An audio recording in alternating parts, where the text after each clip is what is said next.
Jen Yujin Ubjan Sam Pema Gezardon Pola Yatsen Chogin Yodrum Ye Pema Jun Eshek Sudran Gordo Kan Romam Pekvorn Ceti Jesu da drupcia, Ginge lopcia sexus o, Guru pe masigia hum, Honor genio genub jansam,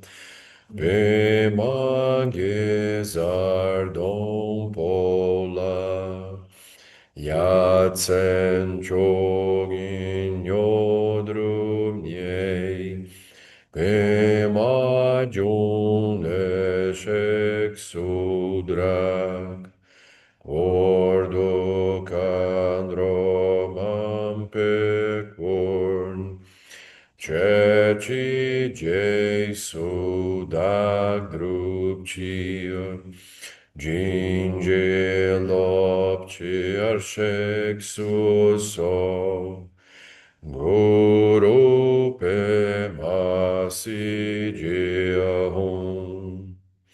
Honor genio genub jansam, Pema gezardon pola, Yatsen chogin yodrum ye, Pema jun eshek sudra, Ordo can Romam pecor, Ceci Jesu dag drupcia, Ginge lopcia sexus sol, Guru pe masigia hum. Sanje chodan sochi chonam la jancho bardu dagni chapsuachi dagi jin soji pesonanchi drola pinchi arsanje druparsho Sanje chodan sochi chodam la jancho bardu dagni chapsuchi dagi jin soji pesonanchi drola penchi arsanje druparsho Sanje chodan sochi chodam la jancho bardo dagni chapsuchi dagi jin soji pesonanchi drola penchir sanje druparsho.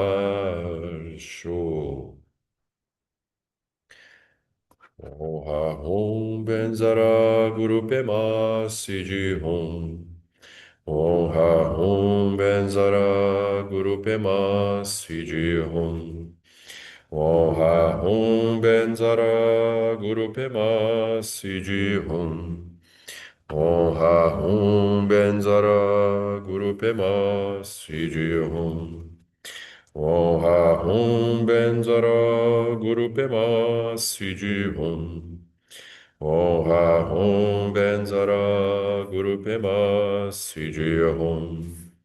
Oha hum benzara guru pema siji hum. Om Ha Hum Benzara Guru Pema Siddhi Hum. Om Ha Hum Benzara Guru Pema Siddhi Hum. Om Ha Hum Benzara Guru Pema Siddhi Hum. Om Ha Hum Benzara Guru Pema Siddhi Hum. Om Ha Hum Benzara Guru Pema Siddhi Hum. Om Ha Hum Benzara Guru Pema Siddhi Hum. Om Ha Hum Benzara Guru Pema Siddhi Hum. Om Gate Gate Paragate Parasangate Bodhisoha Om Gate Gate Paragate Parasanya Bodhisoha Om Gate Gate Paragate Parasamgate Bodhisoha Om Gate Gate Paragate Parasamgate Bodhisoha.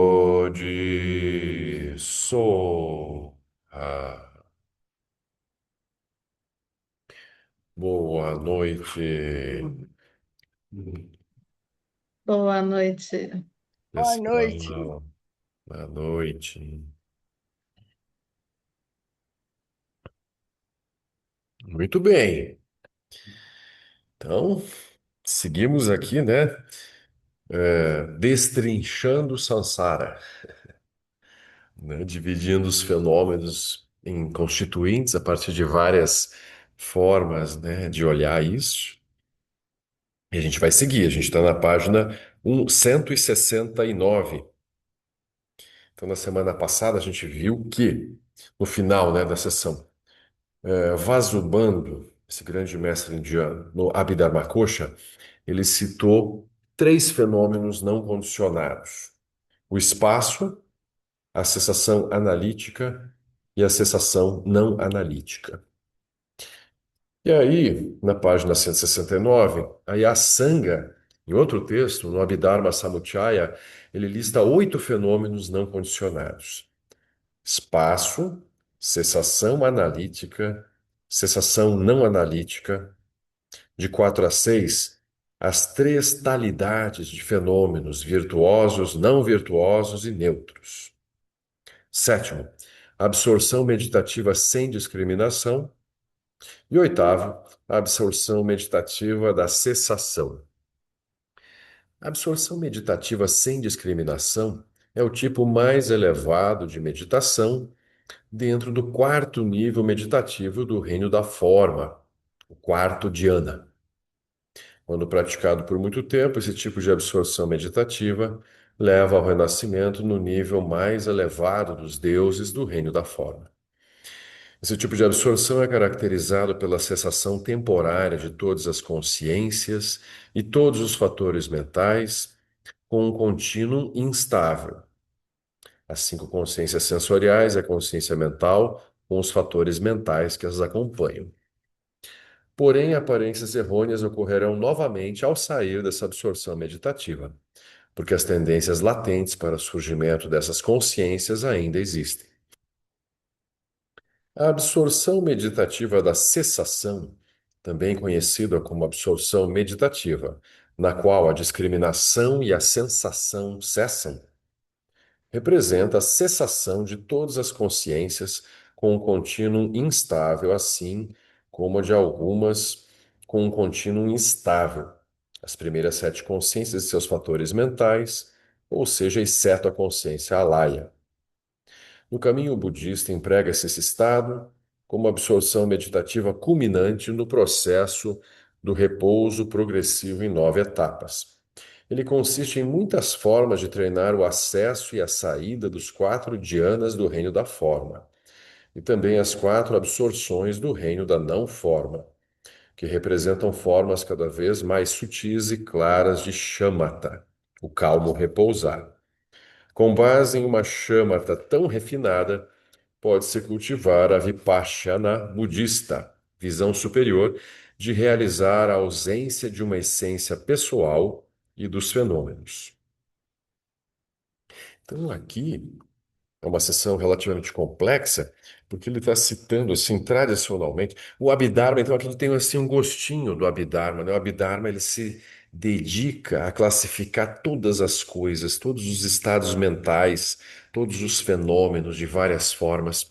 Então, sempre essa foi um ponto, assim, de discussão extensa, não só no budismo, mas em vários sistemas filosóficos, qual existem fenômenos, obviamente, condicionados, que a gente vê o tempo todo, mas existem fenômenos não condicionados? Então aí surge essa discussão. Então as listas podem ser mais curtas, mais extensas, com esse detalhamento de estados específicos que não tem qualquer nível de condicionamento. Então, por exemplo, se a gente olhar nessa lista, né? O espaço apenas como a não obstrução dos fenômenos. Ele não é algo que surge de modo condicionado, né? O espaço é apenas a ausência das coisas condicionadas. Portanto, ele é um espaço, é um fenômeno não condicionado. Aí ele coloca, por exemplo, a cessação analítica, ou seja, a cessação da percepção dos fenômenos que vem pela análise sistemática assim, quebrando os fenômenos dos seus constituintes. Você analisa, analisa, analisa, analisa até um ponto que chega a uma cessação analítica. Esse é o resultado no caminho do ouvinte. Quando um arhat atinge o estado de arhat, ele chega a esse estado de cessação através da análise. O que é cessação? O fluxo mental deixa de operar de modo comum, impulsionando novos renascimentos. Por isso que é cessação. Lembra que o Buda falou que cessação é a terceira nobre verdade? Sofrimento, origem do sofrimento, cessação do sofrimento. Então, como que se alcança a cessação do sofrimento? Então, pelo caminho do ouvinte, o caminho Shravaka, a cessação vai ser alcançada pelas meditações de Vipassana que conduzem essa cessação analítica. Ou seja, especialmente usando o Satipatthana Sutta, que a gente conhece, né, assim, bem, o Lama tem usado muito. Aqui mesmo nesse grupo também a gente já estudou o Satipatthana, né, detalhadamente assim, tem essa gravação.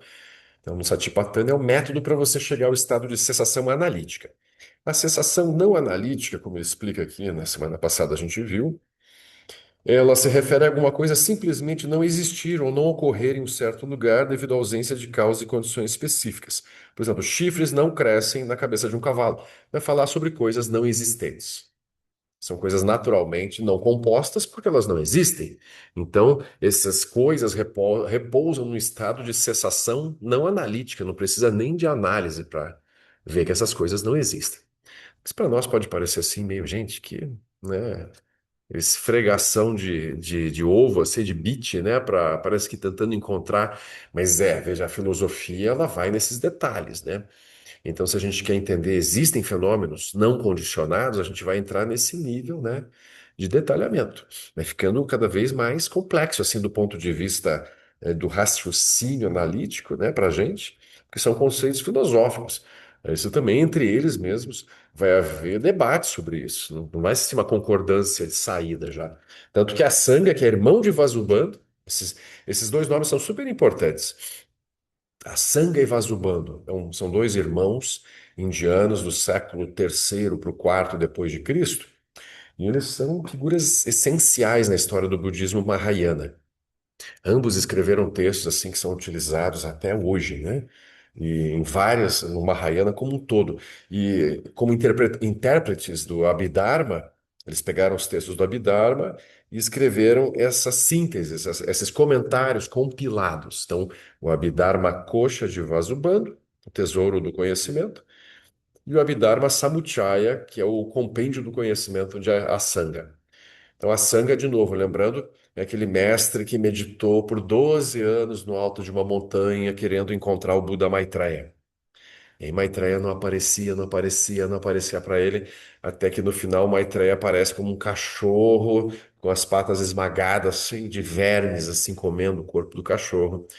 A Sanga, por compaixão, vai tirar os vermes, né, das patas do cachorro. E ele não pega nem com o dedo que poderia machucar os vermes, ele vai com a língua para tirar. Quando ele vai tirar, ele cai com o rosto no chão, aí ele olha assim, tá Maitreya. Não era mais o cachorro, era Maitreya. Aí a Sanga, né, reclama, né? Mas por que você não apareceu nesses 12 anos? E Maitreya diz assim: você precisava purificar a tua visão errônea sobre as aparências para me ver. Eu estava disponível o tempo todo, você que não me via. Você, né, foi o teu karma grosseiro de ver as coisas como sólidas, reais, fixas, foi se dissolvendo progressivamente nesses 12 anos, até você chegar nesse ponto, né? Então, a Sanga é essa figura fantástica. E aí se diz que Maitreya leva a Sanga, né, para o céu de Tushita, onde ele dá uma série de ensinamentos que a Sanga registra. Então, não são composições de Asanga, mas são textos que a Sanga registrou a partir dos ensinamentos de Maitreya. Isso gera os 5 Dharmas de Maitreya. São 5 textos assim do budismo Mahayana que os tibetanos estudam extensamente, longamente, na formação, tanto nos colégios monásticos, né, nos Shedras, mas mesmo aqueles que não fazem os colégios monásticos completos, eles acabam tendo contato com algum, pelo menos, desses 5 textos. Então, esses textos eu já comentei em outros momentos aqui, mas de todos o mais famoso, assim, é o Uttara Tantra, que é o Contínuo Insuperável, que é um tratado sobre natureza búdica. Então, esse texto, o Uttara Tantra, o Lama Santen já fez um estudo de aprofundamento acho que uns 2 ou 3 anos atrás, né? São tantos estudos de aprofundamento, a gente nem lembra mais, né, quando que o Lama fez. Mas ele já passeou, assim, ele não estudou completo, assim, né, porque é um texto extenso e os comentários são extensos, mas o Taratantra é um texto importante, assim, né? Vocês vão ver citações dele, assim, em todos os textos do budismo tibetano vai ter citações ao Taratantra. E outros também, como, por exemplo, o Lama Santen, ele usa o primeiro capítulo de um desses textos, que é o discriminando o meio dos extremos, que é o Madhyanta Vibhanga. Então, tem uma época que o Lama usou muito, tem fases, né? Ele usa mais ou menos, mas esse texto foi publicado numa Bodhisattva daquelas antigas, assim, e aí, mais recentemente, o Lama retomou e estudou de novo esse primeiro capítulo, né, desse texto de Maitreya. Então, são 5 textos famosos.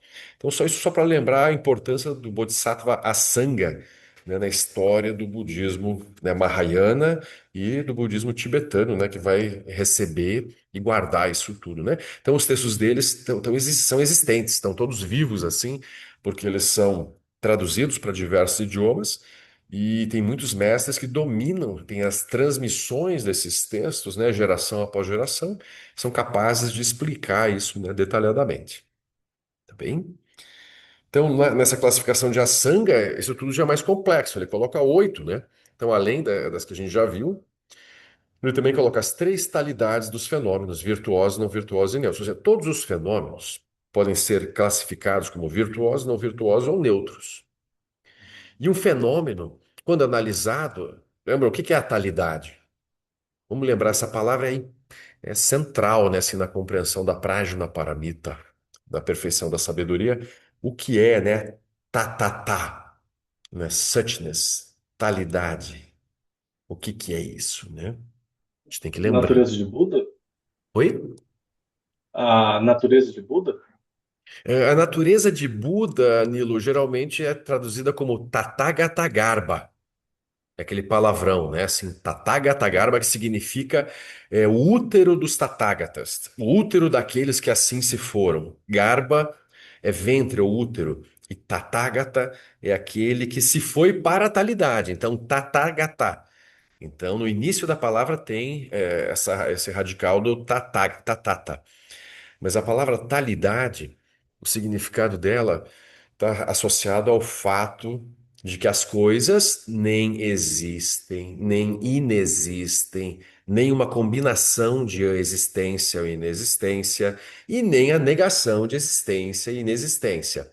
Ou seja, o estado de existência das coisas, o status ontológico das coisas, transcende esses quatro extremos. As coisas todas, os fenômenos, os dharmas, repousam num estado de talidade.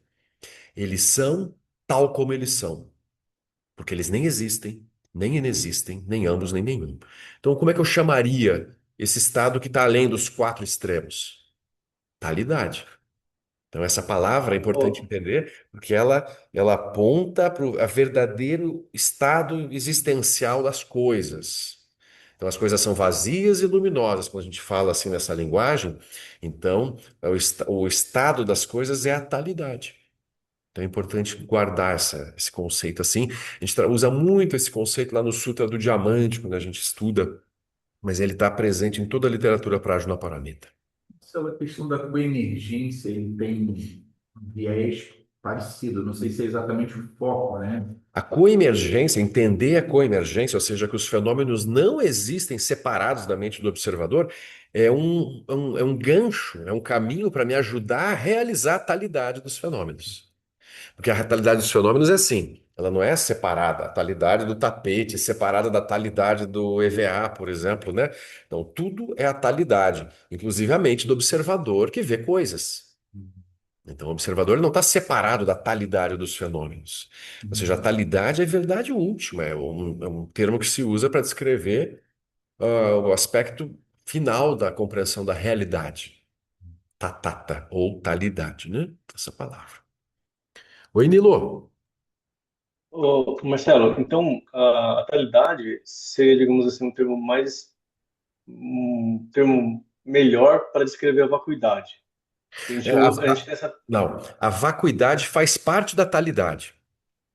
Assim, Ah, a talidade, que descreve, vamos dizer assim, a verdade última completa sobre a realidade, porque a realidade ela é vazia, luminosa e dotada de energia dinâmica. Lembra dessas três características fundamentais, como Dzogchen aponta? Em geral, a gente vai encontrar assim, veja, no Sutrayana, geralmente se fala em vacuidade e originação dependente. Esses são os dois termos que se usa, são usados para falar sobre o aspecto vazio e o aspecto de criação dos fenômenos. Então, nos sutras não se fala sobre luminosidade. A gente vai falar sobre originação dependente, né? Pratitya Samuppada, aquele palavrão, né? Que sempre aparece nos textos como a originação dependente de todos os fenômenos. Por exemplo, essa linguagem é utilizada lá no Sutra do broto de arroz, também utilizada no Sutra do Coração e assim por diante, né? Originação dependente e vacuidade. Agora, quando eu falo sobre a talidade, ela aponta para o aspecto da realidade que não é só a vacuidade do fenômeno. É a vacuidade, mas também a originação dependente, ou como no Tantra se usa, a luminosidade do fenômeno. O aspecto de luminosidade, prabhasvara, é um termo que se usa para dizer assim que os fenômenos eles têm uma construção brilhante, uma construção luminosa, tanto que no Tantra a gente usa desse aspecto vazio e luminoso para construir as deidades e mandalas e palácios da deidade, sustentar a visualização disso e depois dissolver isso tudo na vacuidade e sílabas sementes, todos, né, os métodos assim usados usando do aspecto luminoso da realidade para construir uma visão pura sobre a realidade, tá? Então, a talidade é como se ela sintetizasse todos esses conceitos. não, entendi. A talidade, a palavra em si, talidade, é um neologismo, né? Porque tem esse Não existe em sufixo. português. É porque E a o original palavra, é o tá. palavra em sânscrito é tá, tá, tá. Então, é Tá. o fato, o último tá. É como se vai substantivar a palavra e tata, tata, THA, né? Claro que em sânscrito não tem essas letras, mas a pronúncia aspirada, tata, é aquilo, quer dizer o quê? Um estado que vai além de qualquer coisa, é realmente se foi. Então, Tathagata, aquele que se foi, aquele que nem veio nem foi. Então aponta para. Em sânscrito tem essa palavra, né? Já em português, no inglês não tem, então tem esse neologismo mesmo, exatamente. Tá. Então, a gente já pode colocar no Aurélio lá, talidade. Ela está um pouco mais clara. Isso. Então, as três talidades dos fenômenos. Ou seja, elas não são. A talidade não pode ser um fenômeno composto, obviamente, porque ela é a essência dos fenômenos, é a vacuidade e luminosidade perfeita. Então, não tem nada composto ali. E aí, a absorção meditativa sem discriminação, como ele descreveu aqui, e a absorção meditativa da cessação, que são estados específicos do reino da forma, e no final do reino da forma, esse último estado de cessação. Então, lembram? O Lama Santin também vem trabalhando esses textos, né, assim, em vários estudos, especialmente no Tapussa Sutta, tem uma descrição um pouco melhor dos reinos da forma. Então, lembrando dos deuses meditativos, são 17 reinos do reino da forma, subdivisões de estados específicos de meditação, de absorção.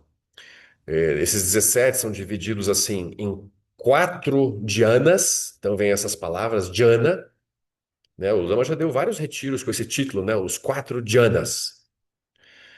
Em sânscrito é dhyana mesmo, D-H-Y-A-N-A, e em Pali é dhyana, com JH.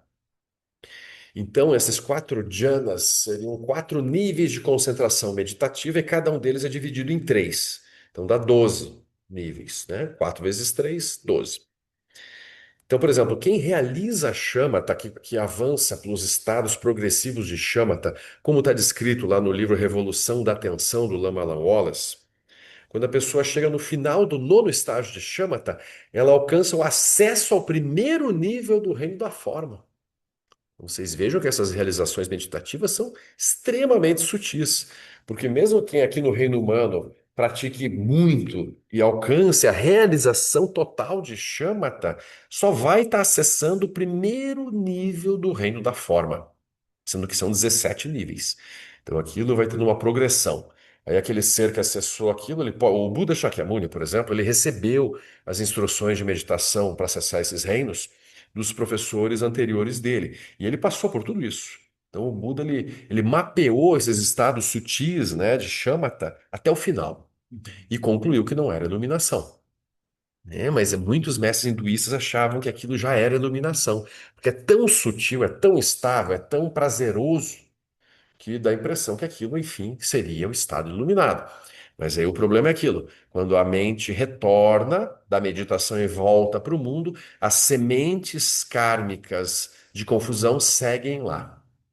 Ou seja, uma pessoa pode praticar por muitos eons esse tipo de meditação e ainda assim, quando volta para o contato com os seres, pode ter medo, raiva, desejo, apego. Então, essa meditação não tem o poder de desenraizar as sementes das emoções perturbadoras e da visão dualista sobre o samsara. São meditações dualistas. Tem alguém imerso num estado isolado do ambiente externo.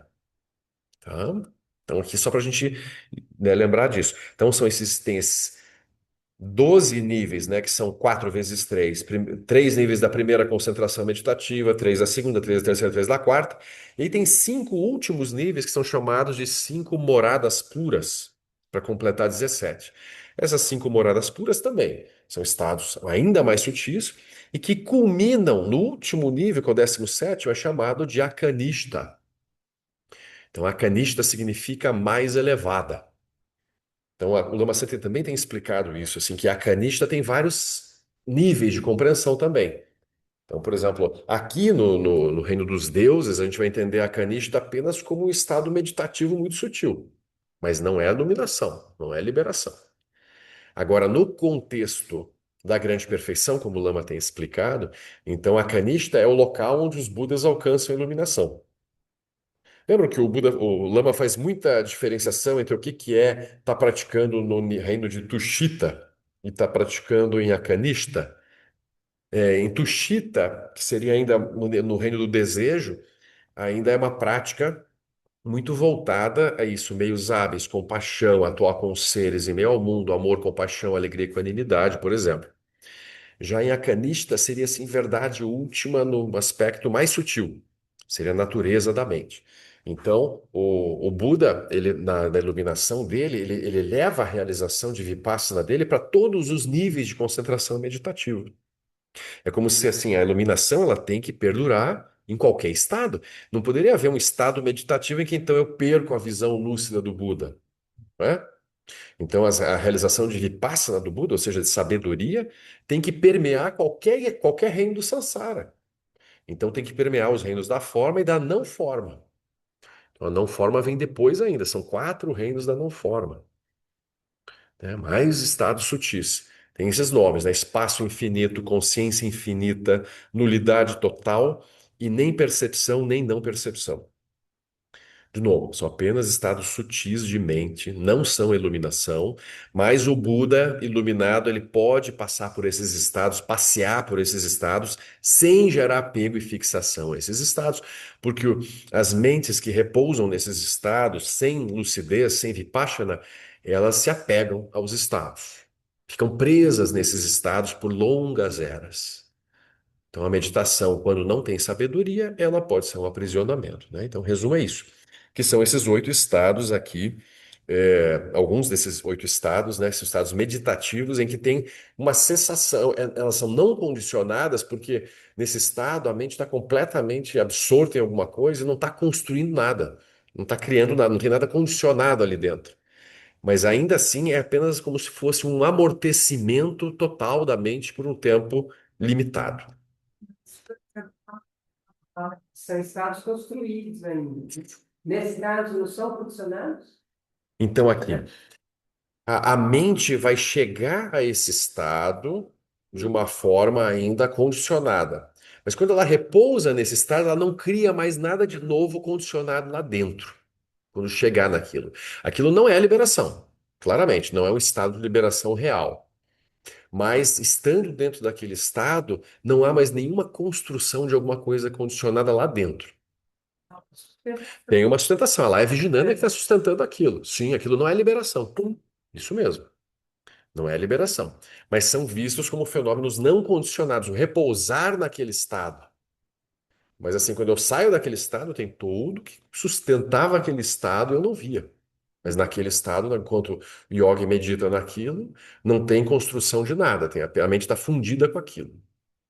Então, são classificações, né? Só para poder ilustrar um pouco mais aqui por que que ele colocou isso aqui.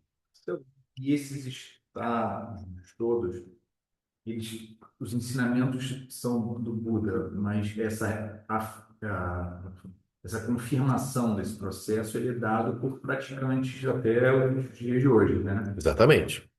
Então existem seres Que acessam esses que estados. acessam esses estados e confirmam essa Exatamente. prática, né? Especialmente os alunos do Buda, nos sutras, né, no Cânone Pali, vários deles vão descrever como que eles atravessaram esses estados todos aqui, além do Buda, os alunos dele. Então, vários deles. Por exemplo, Anuruddha era um discípulo do Buda que se diz que de todos era o que tinha a maior clarividência. Então, ele tinha uma meditação tão sutil que ele era capaz assim de voltar a mente dele e enxergar os vários cosmos, os várias construções de mundos, além da Terra, vamos dizer, os seres humanos assim. Então, Anuruddha via os outros seres. Ele tinha uma clarividência muito ampla. Moggallanyana era de todos os discípulos do Buda, era o que tinha os maiores poderes milagrosos. Então, através dessas práticas sutis, ele gerou habilidades de desaparecer num lugar, aparecer em outro, voar pelo espaço, coisas assim, né? Poderes paranormais, que são resultado dessas práticas muito sutis de concentração. Isso já havia antes do budismo. Como eu comentei, o Buda Shakyamuni, antes de ele se iluminar, ele praticou com professores hinduístas que orientaram ele nessas práticas. Então, o Buda passou por isso aqui tudo. E os alunos do Buda também passaram por isso. Aí vem uma grande discussão na história do budismo, se para se iluminar tem que realizar todos esses níveis, né, de prática. É uma longa discussão. Por exemplo, mestres como o Lama Alan Wallace, baseado em alguns textos tradicionais, ele vai dizer: olha, é necessário atingir pelo menos o acesso ao reino da forma, que seria esses estágios de shamatha, como eu comentei, realizar shamatha de modo completo e acessar o primeiro reino da forma. Segundo ele, isso é essencial para alcançar a iluminação, para ter estabilidade na iluminação. Outros mestres Nyingma, eles talvez não concordem com isso. Eles acham que o estado primordial, ele pode ser alcançado aqui no reino do desejo, no reino humano, e não seria necessário passar por esses estados todos para liberar a mente de modo completo.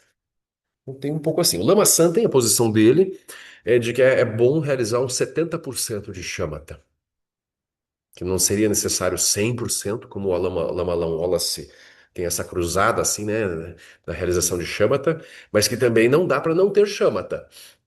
Tem que ter um nível de estabilidade tal que a visão correta se estabelece e não flutua mais. Sem isso, não tem iluminação. Para gente que está longe, talvez, assim, da estabilização perfeita disso, praticantes ao longo do caminho, por isso que a gente pratica em paralelo. Shamatha, para ir avançando aos poucos em termos de concentração, e pratica Prajnaparamita, visão, lucidez. A gente tenta unir as duas, né? Juntar as duas. É bom praticá-las em paralelo. Os grandes rinpoches contemporâneos, eles falam sobre essa questão, né? Alguns falam, e tem essas posições, como eu comentei, variáveis. Não tem consenso, um consenso único sobre isso, né? Então, tem vários temas no budismo que tem várias opiniões. Você não vai encontrar uma única opinião.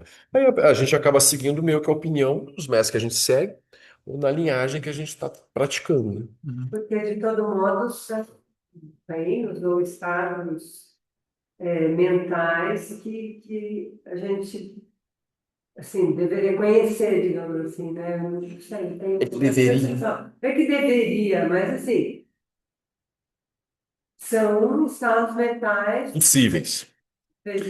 Exato. Então, os que dizem, por exemplo, que não deveria passar por todos eles, vão dizer assim: se você não acessar um reino da forma específico, ir lá praticar Prajnaparamita e liberar as sementes, as raízes que poderiam te gerar apego naquele estado, você não vai estar livre daquele estado.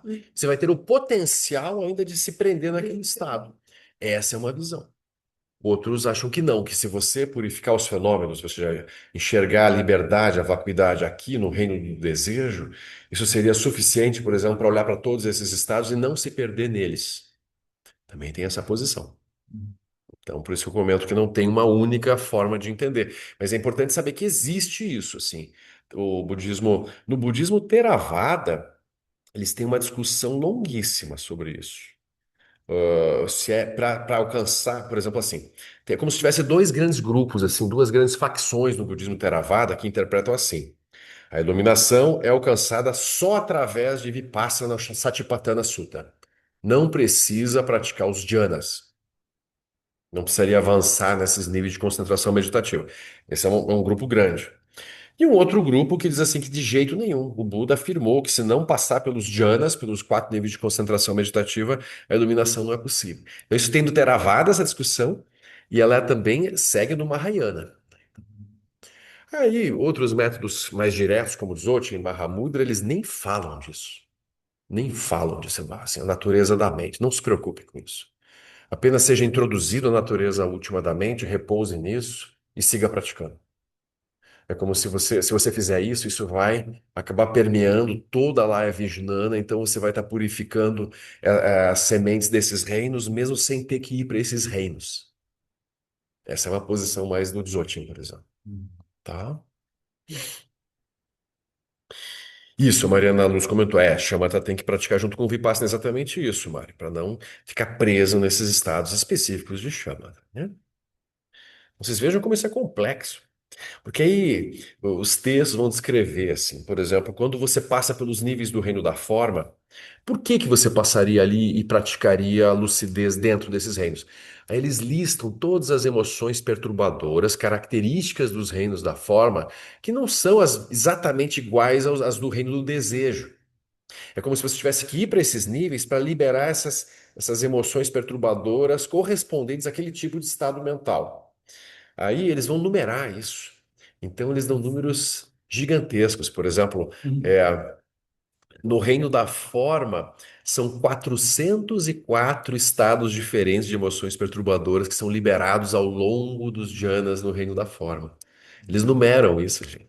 Eles colocam classificações tipo assim, por exemplo, eles pegam lá o desejo, daí eles colocam lá forte, forte, forte, médio, forte, fraco, médio, forte, médio, médio, médio, fraco. Então você vê, mas isso é para a gente ver o que que eram esses iogues que praticavam isso daí, o nível de domínio da percepção mental dos estados. Eles eram capazes de perceber nuances de flutuação de emoção perturbadora nesses estados meditativos. Olha que fantástico, né? É fantástico, assim, parece muito distante para nós, né? Mas é importante saber que sim, é possível alcançar isso e muitos yogis ao longo da história alcançaram isso. Cada vez mais raro, Gui, como você perguntou, hoje tem isso? Os textos vão dizer, em tempos de degenerescência, esses métodos clássicos tradicionais vão ficando cada vez mais difíceis. Por isso que os mestres dão cada vez mais rápido os ensinamentos definitivos, que é como se as pessoas não tivessem mais tempo. Quem que tem tempo para praticar isso? Quem que se dedica para praticar isso aqui? Teria que parar absolutamente tudo, entrar em retiro permanente, só fazer isso e com um acompanhamento muito bom ainda de alguém que já tivesse feito isso. Ou seja, muito raro, né? Muito, talvez poucas pessoas. O Lama Wallace ele comentava sobre isso nos retiros que ele vinha fazendo no Brasil, né? Quantas pessoas hoje vivas realmente têm realização completa de shamatha? Ele perguntava assim, talvez meia dúzia no mundo todo?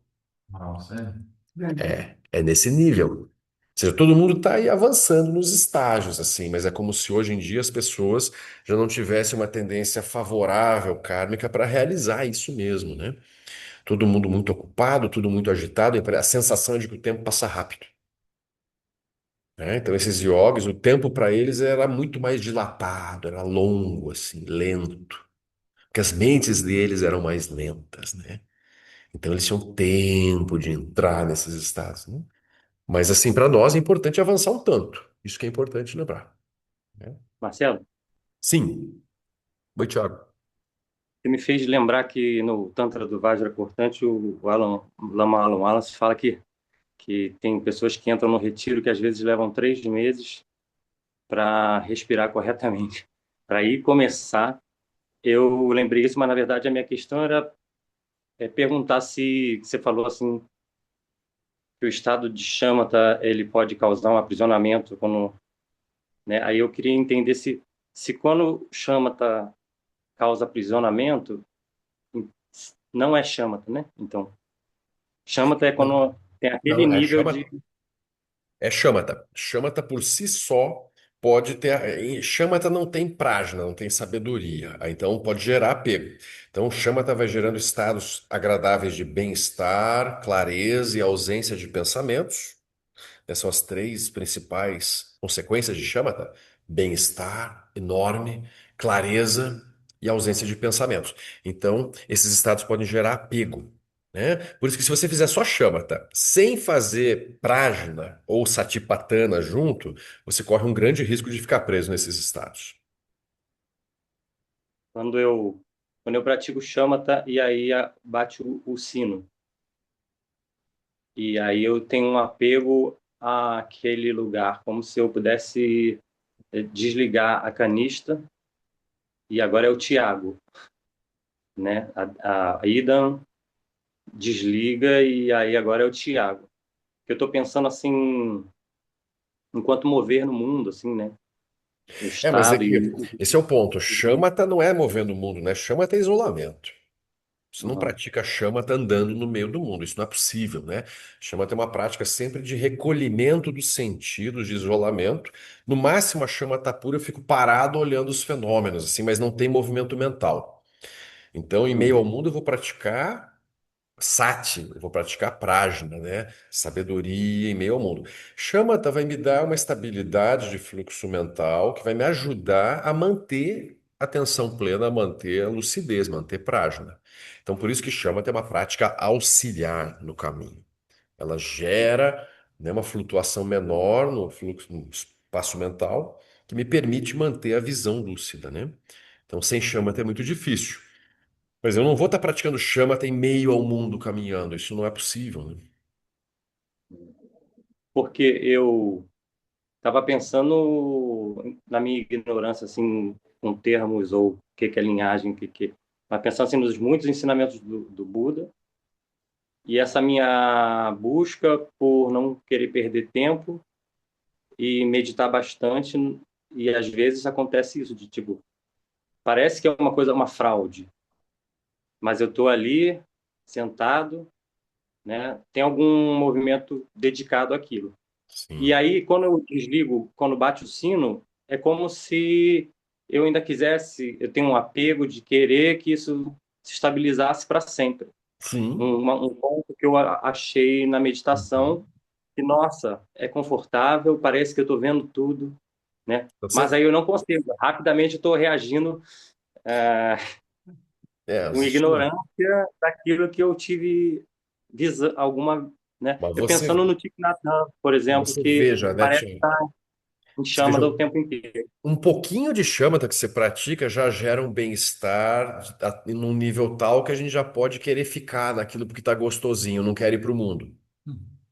Pouca prática, a gente já sente isso. Então você imagine isso multiplicado por 1 trilhão. Como é fácil de se prender nesse estado estático, agradável, perfeito de chamata.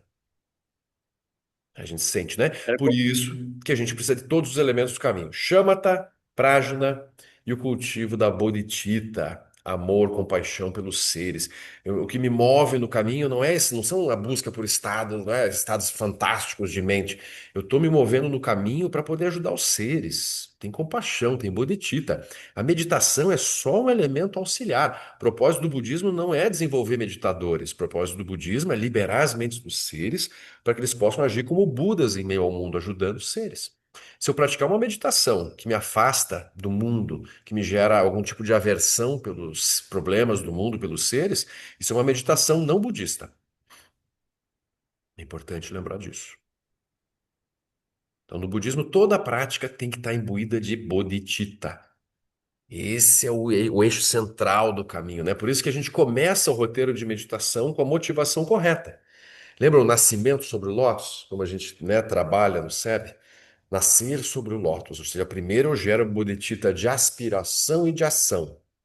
Aí sim eu faço shamatha. Shamatha é o item 2, não é o item um, não é? No roteiro. Primeiro, motivação adequada do caminho Mahayana. Depois shamatha e depois prajna, né? A gente vai desenvolver tudo isso assim, progressivamente, mas eu não posso praticar shamatha ou prajna esquecendo, por exemplo, da motivação correta. Senão eu estou num caminho autocentrado, um caminho seco, um caminho frio, que não vai gerar iluminação, vai gerar alguma construção de um ser, né? Às vezes pode até chegar a um estado de arhat, por exemplo, alguém que se liberta do samsara, mas que não tem interesse nenhum pelos seres. Não é o estado muito, não é o estado do Mahayana, né? O Gonza Rinpoche fala para isso. Tem todos os hábitos de meditação maravilhosos, né? Usa o quê? Uns aplicativos assim. Ah, sim, tem muitos aplicativos para ajudar, exatamente, para desenvolver, né? É isso aí. A gente não, a gente tem que ter esse bom coração. Se a gente lembrar do quadro resumo dos ensinamentos, como o Lama Santin organizou, todo o caminho começa com o bom coração, você gira por tudo isso e retorna com o bom coração no final, tá? Importante lembrar isso. Porque essa realmente, vamos dizer, essa tecnologia espiritual de Shamatha, de Prajna, de Vajrayana, de construir um monte de visualizações e elementos e acessórios e gestos e prostrações, tudo isso aí. Se a gente não souber o motivo principal de estar fazendo isso aí, é perda de tempo e até, inclusive, é isso, é perigo porque gera apego e fixação aos métodos e a pessoa esquece do eixo central, né? Que é ter um bom coração, como o Buda. Ele se iluminou, ele andou em todas as direções, ajudando todo mundo que ele encontrou pelo caminho, sem parar, né? Você vê um Dalai Lama, também, cada palestra, cada lugar que ele passa, né? Calor humano, né? Ele sempre fala assim, né? Se o budismo não estiver gerando né? Warm-heartedness, é como ele chama, né? Um coração mais caloroso, alguma coisa não está funcionando, não. Então a gente tem que cultivar, né, a bodhicitta, essencial, né? Isso aí, Marcel, meditação que nos afasta do mundo não é budista. Vocês são para atuar no mundo para a liberação de todos. Isso aí. Então, assim, a gente quer ajudar os seres, mas se eu não praticar também sentado formalmente, eu sou confuso, eu me perco no processo de tentar ajudar os seres. Então, eu preciso dos meios hábeis que a meditação vai me trazer para poder ajudar mais. Você vê, por exemplo, o Lama Santen, né? Um bom exemplo. Então, é um praticante que você não vê a energia dele oscilar. E está sempre estável, sempre brilhante, assim, né? Sempre emanando aquela estabilidade. Então, isso permite ele ajudar as pessoas nas mais variadas circunstâncias, né? Sem se perder no processo, porque ele tem estabilidade meditativa. Quando a gente não tem estabilidade meditativa, a nossa energia vai flutuar. Aí eu posso estar imbuído de boa motivação, bodhicitta, mas a minha energia oscila demais. Aí eu não dou conta de ajudar os seres. Ajudar os seres não é fácil. Não é nem um pouco fácil. É interessante isso. A gente está, vamos dizer assim, nós somos aspirantes, a gente está engatinhando nessa tentativa de ajudar os seres de modo simples. Mas quando a gente estuda os booms dos bodhisattvas, os estágios dos bodhisattvas, geralmente se descrevem 10, né? 10 estágios principais de evolução no caminho do bodhisattva. O quinto boom, o nome dele, assim, é muito difícil de praticar. Então, o nome desse boom em sânscrito. Muito difícil de. Hã? Muito difícil. Muito difícil de praticar. Por quê? Daí eles explicam o porquê desse nome. Porque nesse boom, o Bodhisattva percebe como é difícil ajudar os seres que ele vem buscando desde muito tempo e como ele tem que aumentar infinitamente os meios hábeis dele para chegar até os seres. Então, domar as mentes dos seres, que é a expressão que se usa, né, nos textos, não é algo simples, é algo que exige muito meio hábil. Então, a gente tem que avançar todos esses sentidos, né? Caminho de acumulação, a gente acumula shamatha, acumula prajna, acumula amor e compaixão, bodhicitta, aspiração. Isso vai crescendo, isso vai ganhando assim, né, uma ampliação, momentum. E aquilo vai virando uma grande fogueira. Então todos vocês vão dizer, se a bodhicitta é fraca, a fogueira a chama é fraquinha. E aí a sabedoria não brilha. Se a bodhicitta é grande, é intensa, aí a fogueira vai ser grande, a sabedoria vai também brilhar com grandeza, assim. Isso é importante.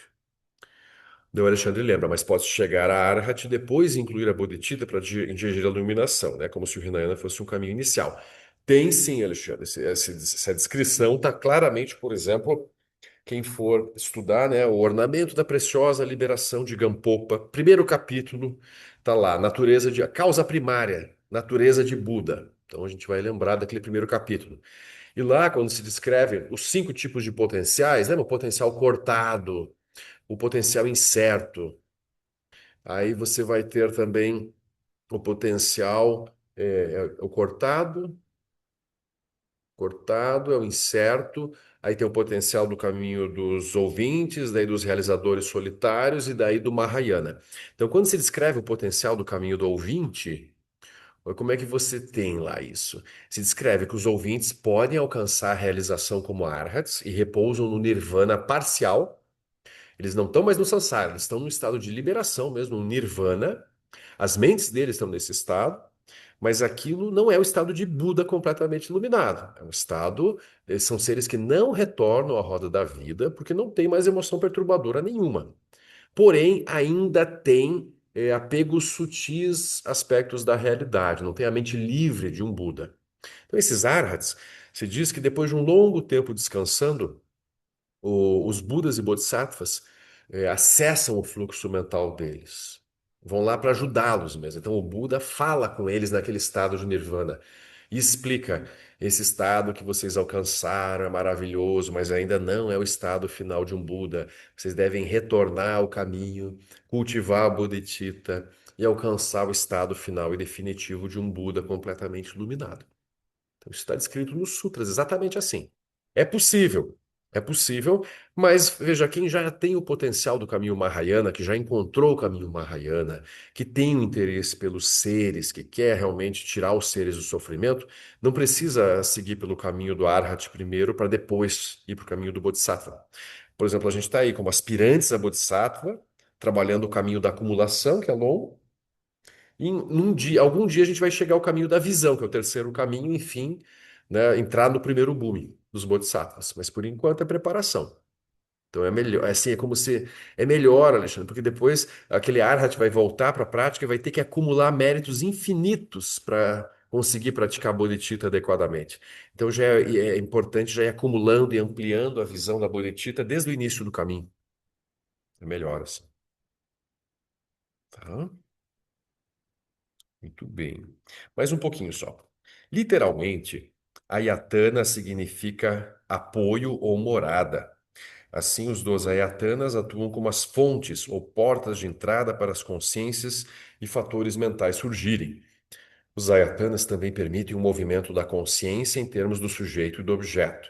Eles consistem nos 6 ayatanas internos, as 6 faculdades sensoriais, e nos 6 ayatanas externos, os 6 objetos, desde a forma visual até os fenômenos conceituais da mente pensante. Então, lembrando, o olho e os objetos visuais, o ouvido e os sons, objetos sonoros, o nariz e os cheiros, a língua e os sabores, o tato e os objetos táteis, e a mente e os objetos mentais. São 6 fontes internas e fontes externas.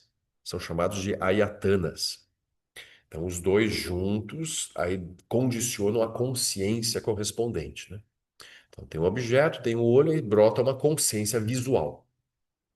Esse é um processo, né, de surgimento das experiências. Os skandhas, a mesma coisa? Os skandhas são um outro sistema de classificação que o Buda usou também. O Buda usou vários sisteminhas de classificação. Então, os 5 skandhas ele já passou aqui no texto. Ele começou por forma, sensação, percepção, formação mental e consciência. Então, é um sistema que descreve a realidade como um todo. Mas aí o Buda também dividiu a realidade em outros sistemas. Que nem aqui ele diz assim, outras formas de cortar o bolo da realidade. É o que ele está fazendo agora. A gente está olhando os 12 ayatanas e os 18 datos. São outras classificações assim clássicas. Por quê? Porque elas estão no Sutra do Coração, né? O Buda fala lá, né, na vacuidade não há forma, nem sensação, nem percepção, nem informação, nem mental, nem consciência. Não tem olho, nem ouvido, nem nariz, nem língua, corpo, mente, nem assim por diante. Então, o Buda negou tudo isso lá no Sutra do Coração, a Avalokiteshvara, né? A serviço do Buda. E aí a gente vai entender o porquê que aquela listona. Porque, veja, nós somos praticantes de Prajnaparamita. A gente lê o Sutra do Coração há décadas. A gente tem que entender, pelo menos, o que a gente está lendo, né? Não é melhor? Então, assim, a gente pode, assim, é melhor entender esses sisteminhas classificatórios que foram criados pelo próprio Buda e pelos mestres do passado. Então, é uma lista. O Sutra do Coração é uma lista de negações, porque ele vai negando todas as classificações possíveis.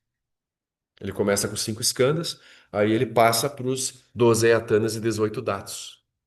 Depois ele vai negar o que mais? Os 12 elos, até as 4 nobres verdades. Né? Todos os sistemas principais que descrevem a realidade no Sutra são negados no sentido assim: todos os sistemas de ensinamento do Buda são vazios. Não são reais. Não se fixa nenhum sistema de classificação e a nenhum objeto, nenhum dharma que vá aparecer nesses sistemas. Esse é o propósito do Sutra, libertar tua mente do dharma como um todo. Então, o segundo giro da roda do dharma, ele vai dizer que o primeiro giro como um todo é todo vazio. Ou seja, a causalidade que foi explicada detalhadamente no primeiro giro, ela não é a verdade definitiva sobre a realidade. A causalidade é apenas uma forma de descrever os fenômenos do samsara, da verdade relativa. Mas na verdade última, não tem causalidade. Causalidade é vazia também. Então aqui a gente também trabalhou uns tempos atrás, em outros encontros, né, a dificuldade que é de entender de que modo que a semente vira o broto de arroz. Qual é o elo causal entre a semente e o broto? Em que momento a semente deixa de ser semente e o broto passa a ser broto? Então, quando a gente vai olhando em espaços de tempo cada vez menores, a gente não encontra esse elo causal, assim, que uma coisa leva a outra. No nível absoluto, claro, né? No nível relativo, é claro. Se diz, né? A semente gera o broto. Então, esse é um ponto, né? Então, a causalidade do primeiro giro é negada no segundo, que é a Prajnaparamita, né? Isso é interessante. Principalmente quando você faz, eu nunca fiz retiro longo, assim, mas você vê a evolução das coisas, né? Deve ser uma prática, né? Se você vê a mudança ao seu redor. Você tem tempo, né, de analisar melhor as coisas ao teu redor. Isso é bom, porque daí você tem o Sutra do Coração como guia, como roteiro de prática, e você começa a olhar mesmo para tudo, você sentado, a casa, a natureza ao redor, os pássaros que estão lá cantando, tudo isso tem que ser observado, né? E olhado com esse olho. E aí, é vazio ou não é vazio? O Avalokitesvara diz que é vazio, mas e aí, o que que eu enxergo?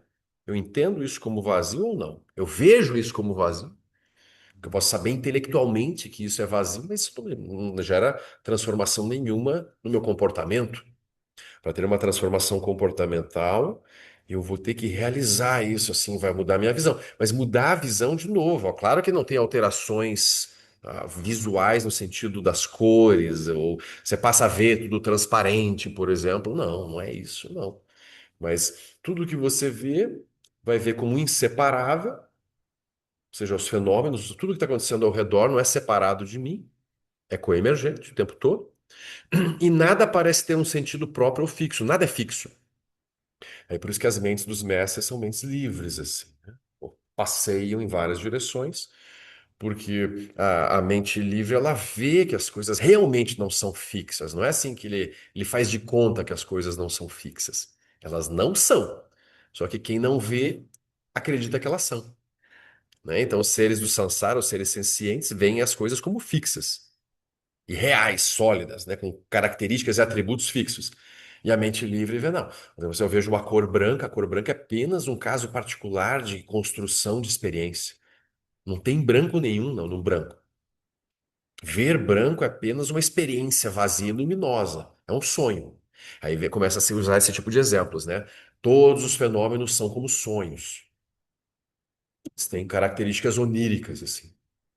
Nós, não enxergando o sonho como sonho, acreditamos que o sonho é fixo e real e atribuímos sentido, né, determinado, causal, pesado às coisas e vivemos e nos matamos por barris de petróleo, por pedaços de terra no meio do deserto. É uma loucura, assim, né, o que a gente faz por não enxergar o fato de as coisas serem apenas como sonhos, né?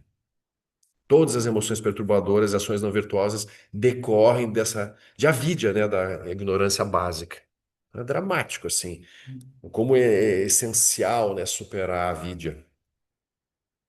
Então, a gente vai superando um pouquinho de avidya, já sofre um pouco menos com os fenômenos. E aí, em última instância, o Buda, que se libertou de qualquer fixação a qualquer fenômeno, nada que aconteça diante do Buda tem o poder de levá-lo para uma região de sofrimento mais, porque o Buda vê qualquer coisa. Se vê uma bomba atômica, lá um míssil balístico com 10 ogivas nucleares na direção dele, ele sorri, né, para o míssil. Que é exatamente a descrição da iluminação do Buda sob a árvore Bodhi, né? Lembra? Exércitos atacaram o Buda com todas as armas conhecidas na época. E o Buda está lá, né? Assim, não se abala, ele vê tudo como vazio luminoso, né? Todos os prazeres sensoriais, as filhas de Mara dançam ao redor do Buda, como exemplificando, né? Tudo do reino do desejo, e nada abala o Buda. Por quê? Porque ele vê tudo com o olho de Prajna, né? Então é isso. Então estamos seguindo. Então a gente está olhando aí os 12 ayatanas, né? O próximo item do Sutra. E aí ele deu, né? Os fenômenos não condicionados, aí complicou um pouco. Mas também não se preocupem muito, né? Não tem que saber isso de qual. Isso vai cair no vestibular, né? No vestibular do Buda, né? Não vai cair no Enem, né? Eduardo Bueno coloca, né? Então, mas é interessante ver. Que a gente o tempo todo, assim, a gente não tem uma afirmação, todos os fenômenos compostos são impermanentes. É o primeiro selo do Dharma. Tem os 4 selos. Então, o primeiro é, todos os fenômenos compostos são impermanentes. Esse é um livro bom para ler também do Dzongzar Khyentse Rinpoche, O que não faz de você um budista. Foi o primeiro livro que ele publicou mesmo, que vai falar essencialmente sobre os 4 selos. Todos os fenômenos compostos são impermanentes. Todos os fenômenos contaminados são sofrimento. O terceiro é: todos os fenômenos são destituídos de essências e nirvana é a verdadeira paz. Então, são os 4 selos. qualquer ensinamento para ser considerado um budista tem que atender aos quatro selos. Então, é o controle de qualidade para saber se o ensinamento é budista, ele tem que estar de acordo com os quatro selos. Então, o primeiro é o mais básico, assim, né? Todos os fenômenos compostos são impermanentes. Daí a gente poderia pensar, e os fenômenos não compostos? E aí, eles furam a regra da impermanência, então tem coisas que não são impermanentes, que são permanentes, consequentemente, né? E tem um longo debate sobre isso também. Só para vocês saberem que dá para, né, a gente tem que questionar, gente. Questionar os ensinamentos, não pode aceitar, tem que duvidar. Tem que ter uma mente cética, uma mente de Ananda, não é? Ananda no Shurangama Sutra. Aqui no Abhirate tem duas valentes, corajosas praticantes que estão todo dia de manhã lendo juntas o Surangama Sutra, né? A Esther e a Denise estão aqui batalhando no Surangama. Não é fácil, não. Não é? Vai ter prova sim, é isso aí, Pedro. Vão se preparando, hein? Quem for pego colando vai direto pro retiro. O retiro tem que ser o prêmio, Margarete, que é isso. Quem tirar acima de 7 vai poder fazer o retiro. Tem algo não composto? Então, eles dizem, o espaço, por exemplo, né? O espaço não é composto. E aí? Mas o espaço é real ou não é real? O espaço existe ou não existe? O próprio Einstein já não comprovou que o espaço também se altera dependendo de causas e condições? E aí? Mas aí o budismo não está falando desse espaço tridimensional conceituado pela física, não. Né? Então, esse espaço físico, ele aparentemente, ele responde à mecânica geral da relatividade, como Einstein formulou. Ele não é uma coisa fixa. Agora, o espaço no conceito budista é uma outra coisa, é um espaço mais amplo, assim, que não está considerando velocidade, todos os fenômenos que o Einstein trabalhou, né? Então, é um espaço no conceito mais abstrato, assim. Também, então, esse é o espaço não composto. É uma sopa de letrinhas. Que tal, hein?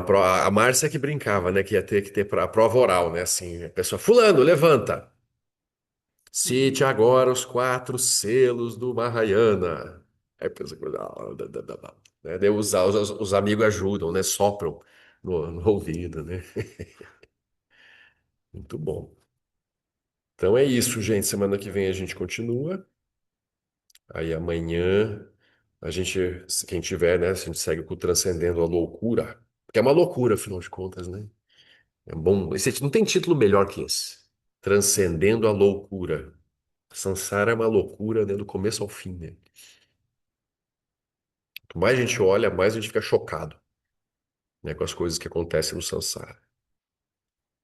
Né? Quanto mais reza, mais assombração aparece, né? É bem isso. Você vai rezando achando que o mundo vai melhorar. Olha, o Maharaja vai tirando a cartola. Agora vocês vão ver. Não tem cartola do Maharaja, olha, coelho, bom se fosse coelho, ele tira cada um, cada presidente, cada líder mundial ali. Ó, agora eu vou dar esse aqui para vocês aí, se virem. Vamos ver se vocês estão entendendo o Dharma mesmo, ou vocês estavam achando que o Sansara ia dar certo um dia. Ah, ia tudo melhorar, democracia, direitos humanos, blá blá blá blá blá blá. Negativo, gente. No Sansara não tem justiça, não tem muita lucidez, não. Tempos de degenerescência, ó, ladeira abaixo. Salve-se quem puder. Tudo pode piorar, né? Tudo sempre pode piorar. É isso, o Maharaj, ele é muito criativo. Muito criativo, né? Mas aí o Bodhisattva, olhando para isso tudo, ele não se apavora, ele não desanima. O que que ele faz? Aquilo é combustível para ele. Né? Vem aquela energia assim. Quanto mais difícil, mais eu vou ajudar. Quanto mais confusão, melhor. Esse é o Bodhisattva. O Bodhisattva, se tudo estiver bem, todo mundo feliz e legal, harmonioso, para que Bodhisattva? É inútil, perdeu o emprego, né?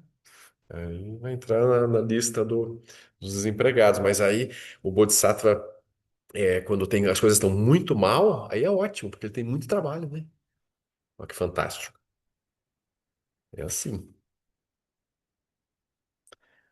Que os méritos deste encontro se expandam e toquem a todos. Que o Mestre Universal da Paz e da Compaixão, Sua Santidade, o Dalai Lama, juntamente com todos os mestres de todas as tradições que veiculam esta mensagem, tenham longa vida. que todos estejam a salvo, gerar pensamentos negativos, obstáculo mais destrutivo, que estes pensamentos nunca surjam em nossa mente, e que todos os seres também estejam livres de pensamentos negativos. Kenlop Choson Ringlo Che Zamling Sasum Chapar Drojo Chokson Nan Wadan Medraudo Sungele Show. Tá assustando a Ângela? Que é isso, a Ângela? Ou, né, Ângela? Quanto mais difícil, melhor, né? Cara, ela tá lá rezando um tempão ali. É isso aí. Tem que estar forte aí na prática para poder lidar com esses tempos de degenerescência, né? Tudo bem, gente? Obrigada, Marcela. Boa noite para você. Obrigado. Obrigada, querida. Boa noite. Boa noite. Boa noite, gente. Obrigada, Marcela. Boa noite, gente. Obrigado. Tchau, tchau.